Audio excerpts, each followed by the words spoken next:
Terima kasih. Assalamualaikum warahmatullahi wabarakatuh.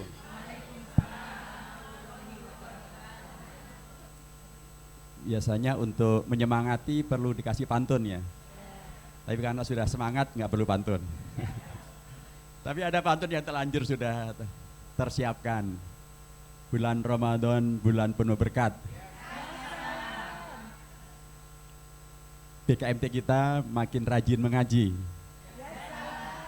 Karena tadi salam sudah dijawab dengan semangat, tidak saya ulang sekali lagi.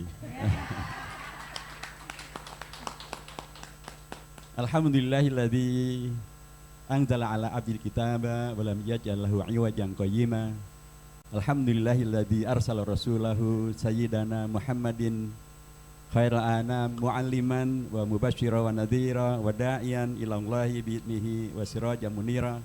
Wassalatu wassalamu alaihi wa ala azwajihi ummahatil mu'minin wa ala alihi thayyibin wa ala ashabil mardiyin wa ala man ittaba'ahum bi ihsanin ila yaumiddin. Wa qala Allah azza wa jalla fi kitabil aziz a'udzu billahi minasyaitonir rajim ya ayyuhalladzina amanu taqullaha wal tanzur nafsum ma qaddamat lighadin wattaqullaha innallaha khabirum bima ta'malun.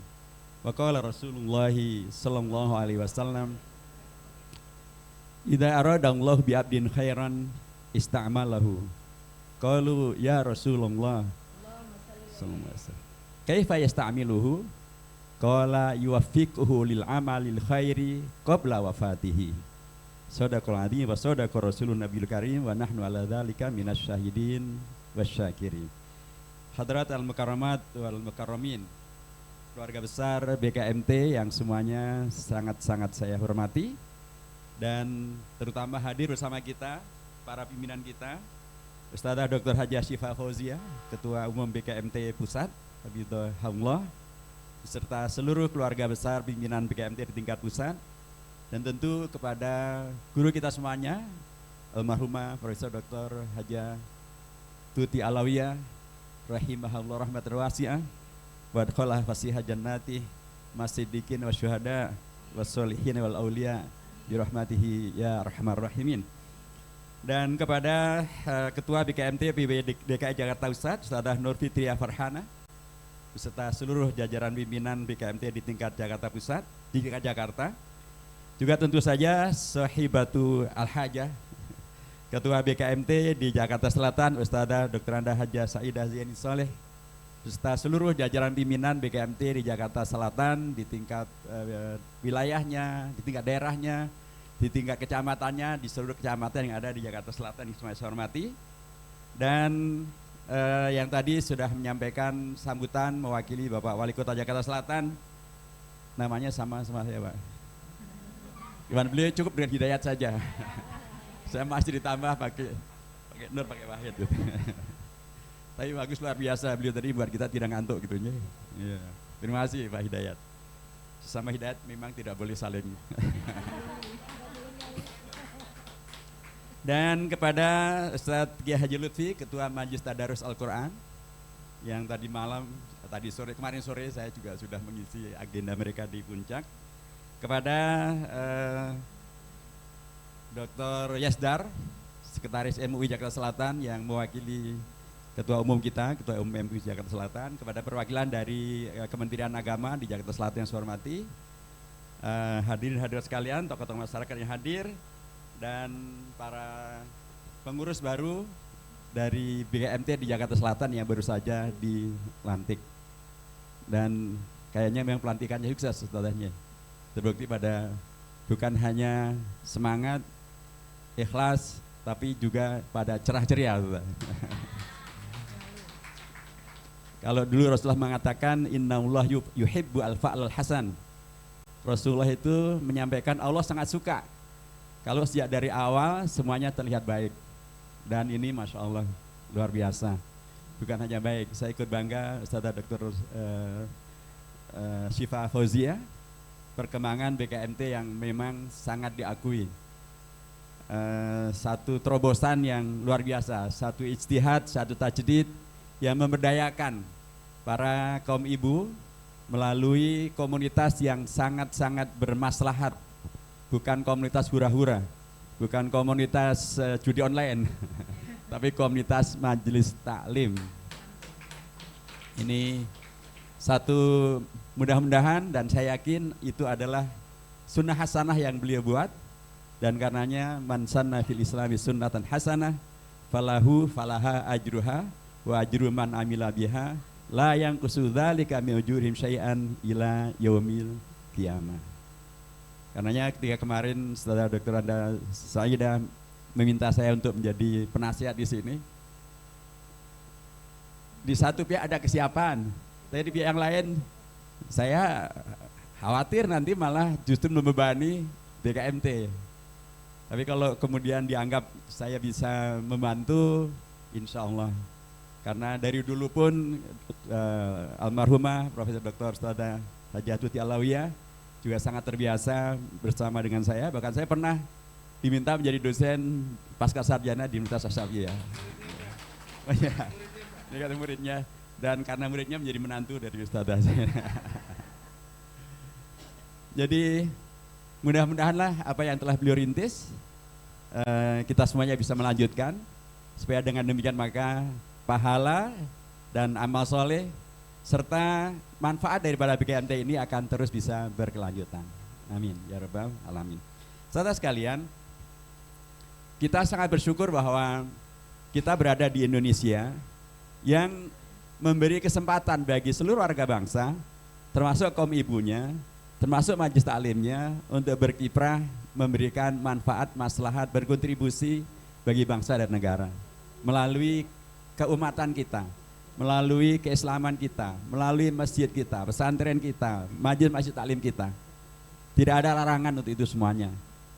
Dan kalau ada yang larang, tolong laporkan ke saya supaya bisa segera kita koreksi. Karena memang tidak ada larangan, bahkan sangat didukung. Tetapi kalau ada yang kemudian menyulitkan, tolong juga dilaporkan, karena kadang-kadang ada yang nyulitin, udah persyaratannya diperberat, segala-galanya dibuat menjadi sulit. Pakai kaidah, kalau bisa dipersulit, mengapa dipermudah? Padahal kalau dia anggota majelis taklim atau dia suka ke taklim, harusnya mendengarkan nasihatnya Rasulullah. Rasulullah menyampaikan, yassiru wala tu'assiru, basyiru wala tunafiru, maka fi auni akhihi kana Allahu fi auni abdi maka anal abdu fi auni akhihi.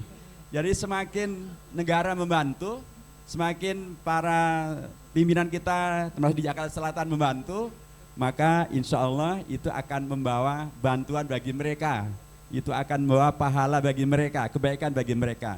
Tapi karenanya kalau ada yang nyusahin BKMT, melarang kegiatan BKMT, lapor ke saya, bukan hanya sebagai penasihat PDM dan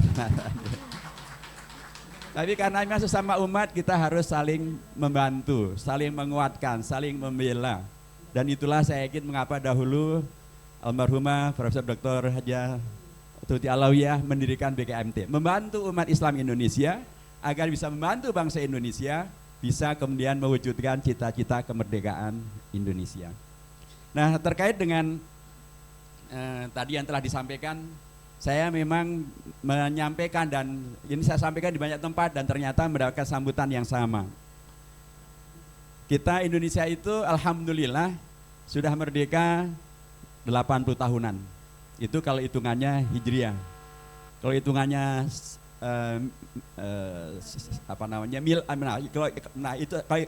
hitungannya Miladiah. Kalau hitungannya Hijriah malah sudah 84 tahun. Karena kita dulu berdirinya Indonesia itu dimerdekakan tahun 1364 Hijriah. Sekarang tahun 1447 Hijriah. Jadi sudah 83-84 tahun. Tetapi Indonesia yang bukan hanya sudah lama berdiri, sudah lama merdeka, dan kemudian dikenal sebagai negara dengan jumlah umat Islam terbanyak di dunia.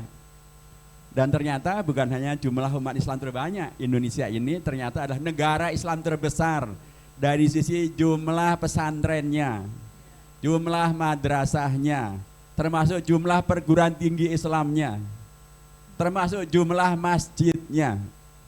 Dan mungkin hanya di Indonesia ada majelis taklim kaum ibu, Apalagi di organisasi menjadi BKMT.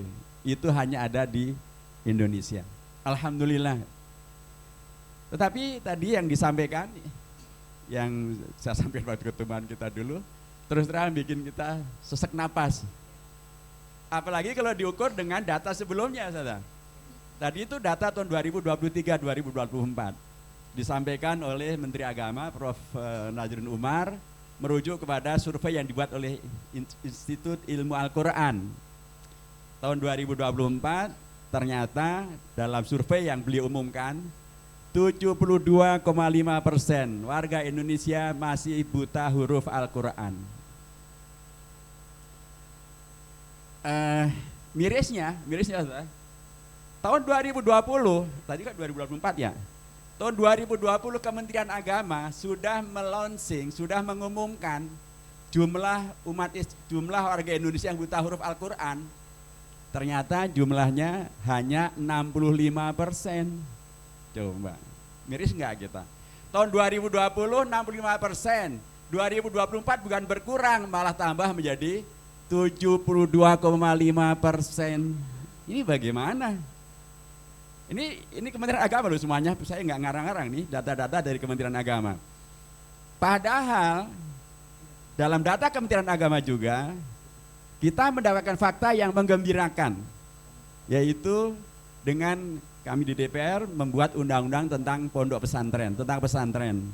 Alhamdulillah, itu disahkan pada tahun 2019, Undang-Undang nomor 18 tahun 2019. Sebelum ada undang-undang tentang pondok pesantren, jumlah pesantren di Indonesia hanya sekitar 28.000 pesantren. Setelah disahkan sekarang ini dalam data dari Direktorat Pondok Pesantren, jumlah pesantren di Indonesia sudah 44.000 pesantren. Alhamdulillah. 2019 28.000, 2025 sudah 44.000. Alhamdulillah. Tapi kalau kembali kepada data tentang buta huruf Al-Quran tadi, ngeri banget. Pesantrennya nambah, tapi kok buta hurufnya juga nambah. Tentu yang buta huruf bukan para santri. Nggak ada dong santri buta huruf Al-Quran. Itu mah santri geblek gitu ya. Santri buta huruf Al-Quran. Nah itulah karenanya saya sampaikan kepada Ustazah Saidah, pada BKMT Jakarta Selatan, bagaimana kalau program BKMT, salah satu di antara program unggulannya adalah berada di garda terdepan memberantas buta huruf Al-Quran. Siap, setuju kira-kira?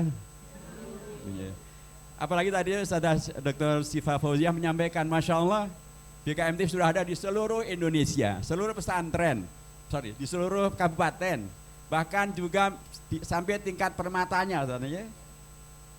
Kalau kemudian ada kolaborasi antara BKMT dengan pesantren, ya dari Badan Kota Majelis Taklim yang mengurusi kaum ibu, kemudian pesantren yang ada di seluruh Indonesia itu, yang jumlah santrinya sekarang sudah lebih dari 8 juta santri.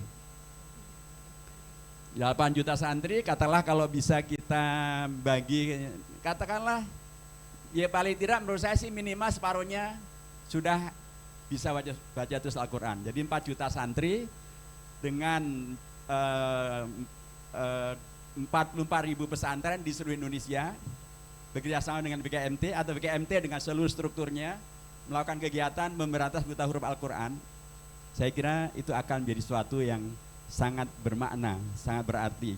Dan bahkan bila misalnya kita mulai dengan setiap cabang BKMT membuat program pemberantasan buta huruf Al-Quran, memastikan bahwa seluruh anggota BKMT di setiap cabangnya bebas buta huruf Al-Quran.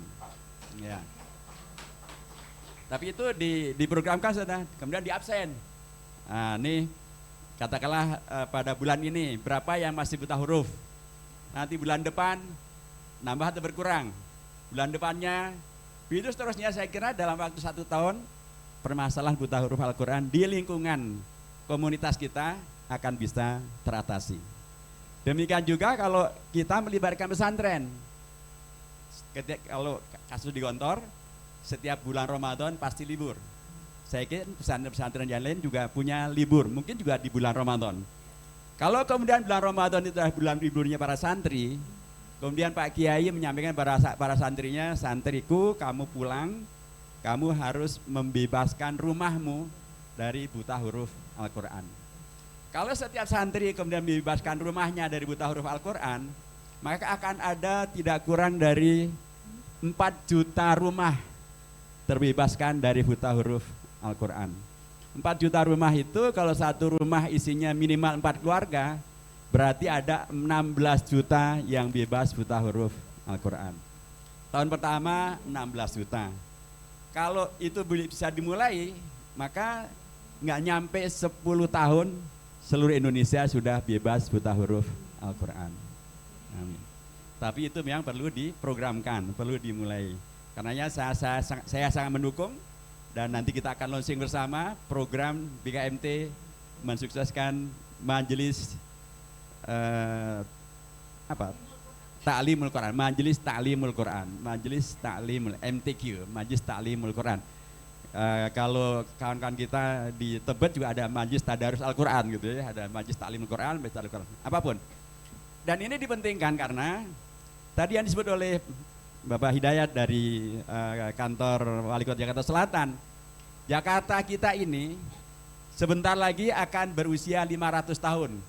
Karena kalau di warga Jakarta, kalau berfoto biasanya begini gitu ya, tanda 500 tahun. Kapan itu? Tahun 2027. Karena Jakarta didirikan tahun 1527. Nah, tadi disampaikan Jakarta yang akan datang itu adalah Jakarta yang bukan lagi ibu kota Indonesia, tapi Jakarta yang menjadi kota global, yang religius, yang maju, berperadaban, dan yang global gitu ya. Nah, BKMT ada di Jakarta Selatan, di seluruh Indonesia. Dalam konteks Jakarta, ini peran yang sangat dipentingkan bisa dilakukan oleh BKMT. Termasuk melalui program pemberantasan buta huruf Al-Quran, agar Jakarta tetap terjaga menjadi kota dengan semangat Jakarta, Jayakarta.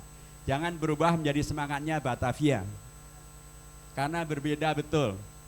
Dulu para ulama kita, habaib kita, Sayyid Sunan Gunung Jati, itu beliau adalah salah satu dari habaib, keturunan ke-22 dari Rasulullah SAW. Bersama dengan Fatahillah, Faletehan maksud saya, Faletehan itu adalah seorang panglima dari Aceh. Para habaib bekerjasama para ulama dan para umara berhasil mengalahkan penjajahan Portugis Belanda dan merubah kawasan kita ini dari yang tadinya hanya bernama Sunda Kelapa. Sunda Kelapa maknanya mungkin ya Sunda, di situ banyak kelapanya gitu ya. Diubah menjadi maknanya luar biasa, Jayakarta. Inna fatahna laka fathan mubina. Kemudian diubah menjadi Jakarta. Tetapi ketika Belanda datang, berubah ini namanya menjadi Batavia. Kenapa Batavia? Saya pernah suatu ketika kunjungan kerja ke Belanda, dan ternyata Batavia itu adalah nama kota, nama pelabuhan di Belanda, tempat pertama kali kapal VOC yang akan menjajah Indonesia itu diberangkatkan. Itulah dari pelabuhan Batavia. Namanya Batavia. Nah, kenapa bernama Batavia? Menurut sejarawan dari Betawi, Habib Alwi Syahab, mengapa nama Jakarta diubah menjadi Batavia? Jadi waktu itu Belanda lagi yang menang, lagi mabok mereka. Ketika mereka mabok, terucaplah kata Batavia. Mungkin mereka kangen dengan kota asalnya. Akhirnya jadilah nama untuk kota kita di sini. Dari Jayakarta diubah menjadi Batavia. Semangatnya beda kan? Ini semangat mabok, semangat menjajah, semangat mengalahkan pribumi warga Indonesia, jadi Batavia. Tapi para ulama kita, para habaib kita menghadirkan kota ini bukan lagi menjadi Sunda Kelapa, tapi menjadi Jayakarta. Karena merujuk pada Al-Quran, Inna fatahna laka fathan mubina. Nah, ketika kita akan mengawal Jakarta sebagai kota baru, kota global, tadi sampaikan kota ini tetaplah religius, tetaplah berperadaban, tetaplah menghadirkan keunggulan, dan itu akan menjadi terkawal betul bila dikawal dengan semangat Jayakarta. Inna fatahna laka fathan mubina. Tapi bagaimana mungkin kita bisa mengawal kalau warga Jakarta tidak bisa membaca Al-Quran? Sebab nilai-nilai Fathan Mubina itu adalah nilai-nilai di dalam Al-Quran. Karena kalau kita tidak bisa membaca, ya bagaimana memahami? Kalau kita tidak memahami, bagaimana mengamalkan? Kalau kita tidak mengamalkan, bagaimana mendakwahkan? Kalau kita tidak mendakwahkan, bagaimana membela? Nggak bisa. Itulah karenanya, mohon maaf, di Jakarta sekarang ini banyak peristiwa-peristiwa yang aneh bin ajaib. Kalau laki-laki, kalau perempuan aneh binti ajaib. Ya. Setelah kemarin kita baru membaca berita di Jakarta Utara, seorang anak meracuni ibu kandungnya dan kakaknya dan adiknya, diracuni semuanya hanya karena dia merasa dibeda-bedakan. Di Jakarta Selatan ada bapak dan ibu menyiksaannya sampai mati, mohon maaf, karena masalah ekonomi. Ya, ini bagaimana ini? Saya mengatakan sekali lagi bahwa memang tidak semuanya ada kewajiban para ustadzah di KMT, ini bagian kewajiban negara.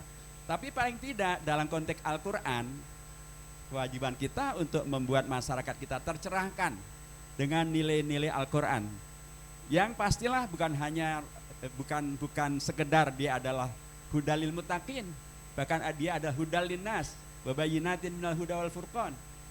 Nah, supaya kemudian huda itu bisa terpahami, ya harus dibaca dulu. Supaya bisa supaya kemudian bisa terlaksana, ya setelah dibaca bisa dipahami. Setelah dipahami kemudian bisa diamalkan. Setelah diamalkan, didakwahkan, BKMT mendakwahkan. Dan kemudian dibela. Dan dengan pendekatan itu mudah-mudahan BKMT Jakarta Selatan, Jakarta Pusat, dan di Indonesia berperan serta dengan amat sangat positif, konstruktif, menghadirkan Jakarta yang terkawal. Jakarta yang global ini dikawal dengan semangat Jayakarta, dengan Al-Qur'annya, dengan BKMT-nya. Jangan biarkan Jakarta kemudian malah namanya Jakarta tapi semangatnya malah Batavia, mabok dan segala permasalahannya. Saudara sekalian, saya kira demikian, dan sekali lagi semangat dan selamatlah untuk BKMT di tingkat pusat, di tingkat wilayah, di tingkat daerah, di tingkat cabang, dan barakallahu fikum dengan pengurus baru dari BKMT Jakarta Selatan ini. Saya ikut mendoakan agar semuanya disukseskan Allah Subhanahu wa taala, diberkahi dan kemudian dilanjutkan kesuksesannya. Saya menggunakan bisa diwariskan kepada para generasi berikutnya yang akan melanjutkan perjuangan BKMT yang kita cintai ini. Saya kira demikian.